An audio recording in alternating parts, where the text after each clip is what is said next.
we're witnessing a complete shift in America's approach to foreign policy. Ukraine cast from BBC News. Thank you for all your questions. I mean, we all have questions, don't we? We got this from Stephen on Discord, who asks, what can Europeans do about it? Could this really make us forget all our petty internal problems and start acting like a bloc? Are we able to grab the initiative on this?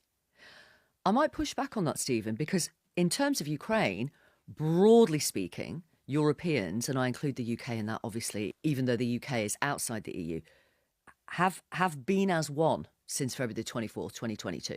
There have been disagreements. Germany was a bit slow with certain things, etc., etc. We can all pick those things apart. But broadly speaking, Europe has been as one. Would you agree? I would, with the exception of certain other countries such as Slovakia or Hungary. But when it comes to assistance, I've been crunching some numbers, and when it comes to aid delivered to Ukraine or earmarked for delivery up until now, not military and humanitarian and financial. Yeah, okay, the whole lot.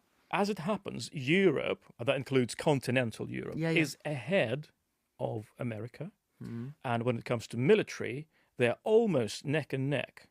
So it's not like Europe is lagging far, far behind. No, but America. if it has to make up the gap, if the US pulls out, I mean, how much has the US given in the last 3 years? Over $100 billion? It's massive. Volodymyr Zelensky says it's 70 billion militarily. Right. Okay. But you're absolutely right. Even though they are sort of neck and neck, when that other half disappears, will Europe be able to afford to fill the gap? That's a huge question mark. And in terms even of production of weapons and munitions, if they have to fill that gap as well. I mean, I just don't know if it is possible. Aidan in London asks this. It seems sometimes the focus is on the impact on Ukraine of losing 20% of its territory and not the people who are in those areas. Presumably a lot of them fled when the war broke out, but equally there must be a lot of people stuck there hoping for liberation.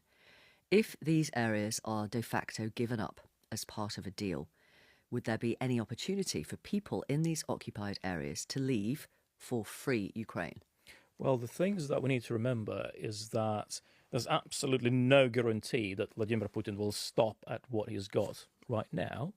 Secondly, it's true that most of the people who wanted to flee and could